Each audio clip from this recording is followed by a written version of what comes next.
और आप स्विच हो गए कोडिंग में। कोडिंग का आपने फेज कंप्लीट किया नहीं और आप स्विच हो गए टेस्टिंग में। सो दिस इज़, ये इस तरह से आपका नहीं हो सकता है।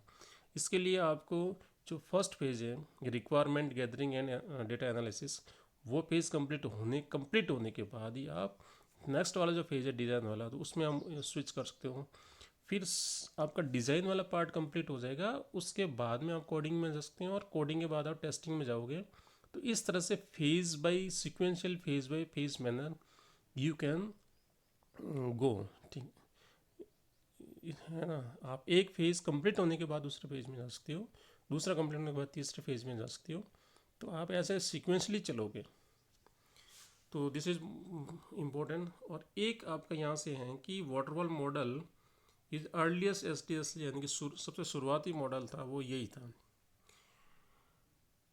हाँ, ये हैं, ये इसके इम्पोर्टेंट पॉइंट्स थे। वो ये आपका वाटरफॉल मॉडल का जो फ्लो डायग्राम है वो, या फेजेस डायग्राम है, वो इस तरह से है। तो पहला जो फेज़ है वो है आपका रिक्वायरमेंट एनालिसिस।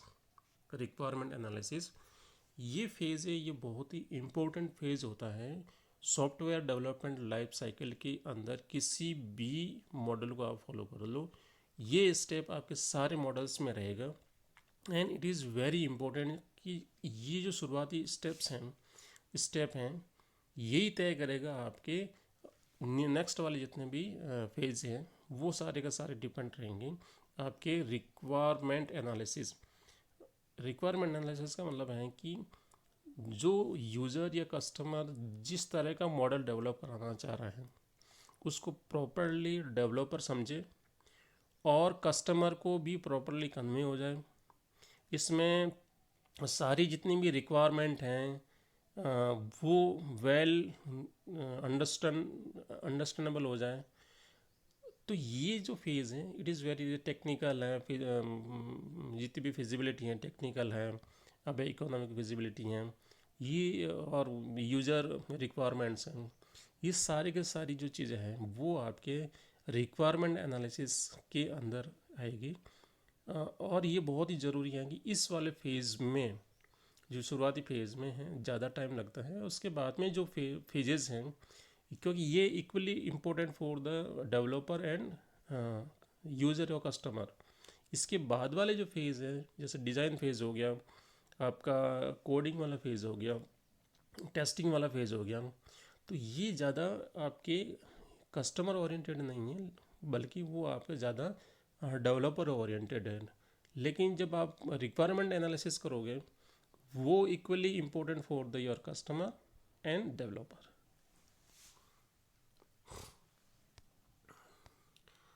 ये जो फेज़ वाइज एक्टिविटीज़ हैं कि कौन सा फेज़ में कौन कौन सी एक्टिविटीज़ होती हैं, वो हम इसमें समझते हैं। पहला है रिक्वायरमेंट एनालिसिस। इसमें क्या चीज़ होती है? Capture all the requirements. Capture all the requirement means customer या यूज़र को किस तरह की किस पर्पज़ के लिए वो उस सॉफ्टवेयर को बनवा रहा है, या किस intended purpose, what is the intended purpose of the customer, उस यूज़र को किस काम के लिए उस सॉफ्टवेयर को बनाना है। पहली चीज़ हमारे पास कि उसके ऑब्जेक्टिव बिल्कुल क्लियर होना चाहिए कि for what kind of the purpose customer है वो उस सॉफ्टवेयर को डेवलप करवाना चाह रहा है। तो पहला है कैप्चर ऑल द रिक्वायरमेंट्स। तो उस पर्पज़ के लिए जितनी भी रिक्वायरमेंट्स या जितने भी पॉसिबिलिटीज़ हैं वो हमें गैदर करनी पड़ेगी। सेकंड है do brainstorming and walk through to understand the requirements. तो वो सारे चीज़ें हमें कस्टमर से लेनी पड़ेगी, उसे क्वेश्चनिंग करनी पड़ेगी, डिफरेंट मेथड्स से उससे सारी जितनी भी इंफॉर्मेशन है वो लेनी पड़ेगी। Do the requirement feasibility test to ensure that the requirement are testable और नॉट। तो ये सारी चीज़ें हैं वो आपको कस्टमर से ही लेनी पड़ेगी। और फिर हमें सारी फिजिबिलिटी भी देखनी पड़ेगी, जिसमें आपकी टेक्निकल फिजिबिलिटी हैं और इकोनॉमिक फिजिबिलिटी हैं, है ना। ये तो ये सारी चीज़ें हमें उसके बाद में देखेंगे कि कौन कौन सी technologies available to develop the particular software.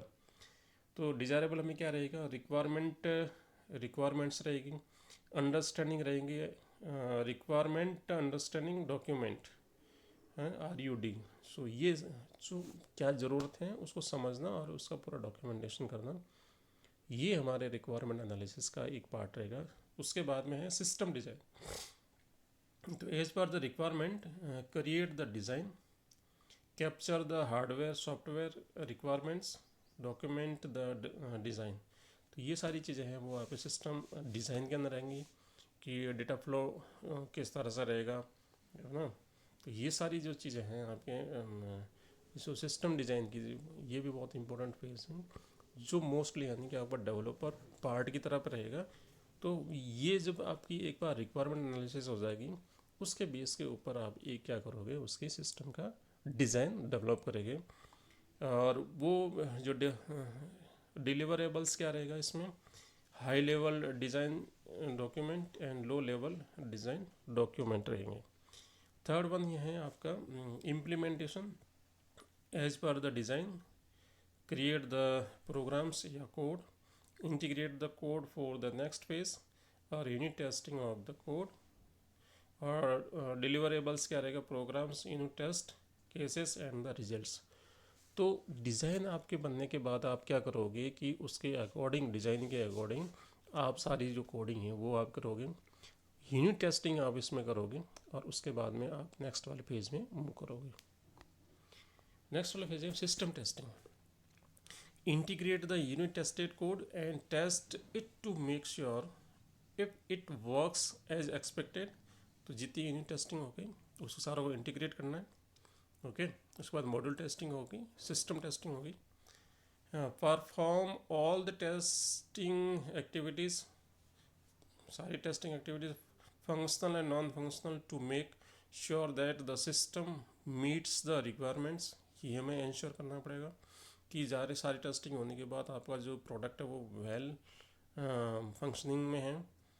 In case of any anomaly, report it. Track your progress on testing through the tool like the traceability matrix, ALM. Report your testing activities.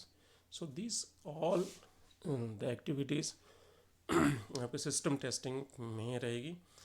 Delivers क्या है, test cases हैं और test reports हैं, defect reports हैं और updated matrix हैं। तो ये सारी चीज़ें आपकी किस में रहेगी, सिस्टम टेस्टिंग में।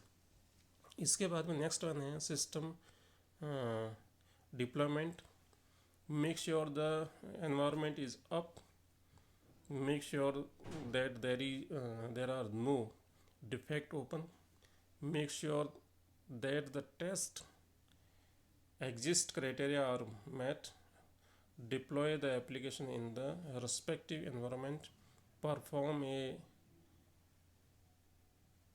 sanity check in the make sure,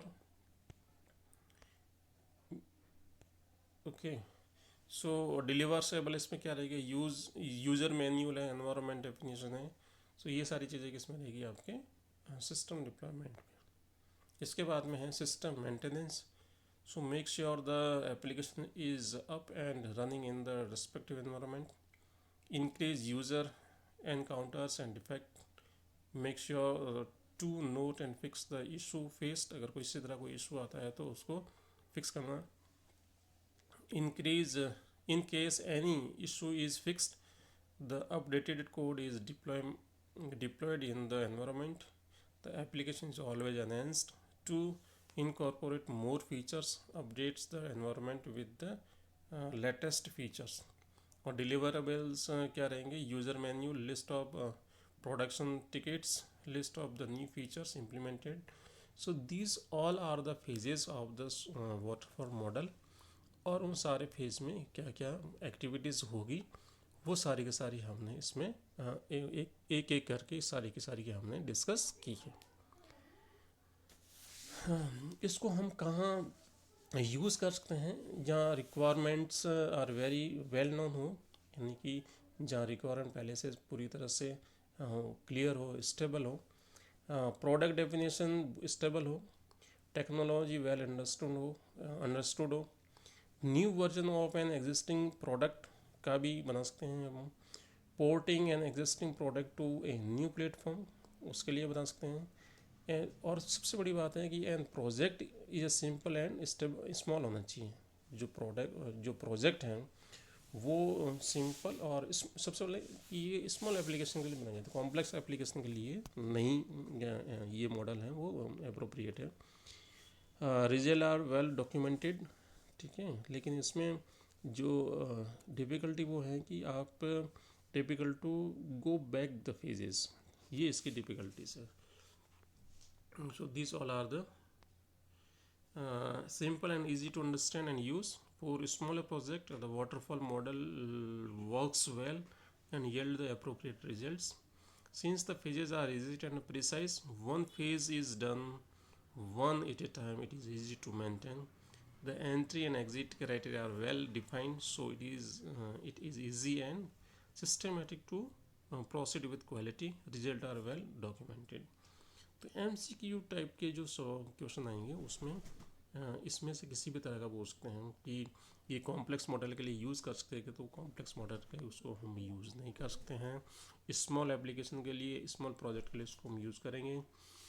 और ये SDLC का अर्लीस्ट अप्रोच था, ये अर्लीस्ट मॉडल था। और इसमें जो मेन चीज़ है कि इस जो result are well documented and one thing is more, resource well train and the environment is stable, okay, environment is stable और क्लियर, सारी चीज़ें क्लियर होनी चाहिए। फिर है आपका एग्जिट एंड एंड, है ना, entry and exit criteria are well defined, ये है, यानी कि आप यहाँ तो इससे तो एग्जिट होंगे, फिर आप नेक्स्ट वाले फेज़ में जाओगे तो इसके एंटर होगे। तो आप पहला वाला जो फेज़ कंप्लीट करने के बाद ही अगले वाले फेज़ में एंटर करोगे। एक phase complete exactly complete 100% complete होने के बाद ही आप नेक्स्ट वाले फेज़, उस वाले फेज़ को एग्जिट करोगे और नेक्स्ट वाले फेज़ में एंट्री करोगे, और उस फेज़ में भी वापस वही सारी चीज़ें, यानी कि उसको फिर वापस कंप्लीट करोगे, फिर आप उसको एग्जिट और एंट्री करोगे। ये कुछ हैं कि जहाँ आप डिमेरिट्स हैं। Can not adopt the change in requirements, it becomes very difficult to move back to the phase, है ना, ये वाला जो है back to the phase. For example, if the application has now moved to the testing stage and there is a change in the requirement, it becomes difficult to go back and change it. Delivery of the final product is late as there is no prototype which is demonstrated intermediately. For bigger and complex project, this model is not good. Not suitable for the project where the requirement are changeable के लिए भी नहीं है, changeable frequently हो वहाँ भी ये suitable नहीं है. Does not work for long and ongoing projects. Since the testing is done at the later stage, it does not allow the identifying the challenges and risk in the earlier phase. So the risk mitigation is difficult to prepare. So thank you very much. So this is all about your waterfall model, and this one is the linear and sequential approach, and it's very simplest and easy model of the SDLC.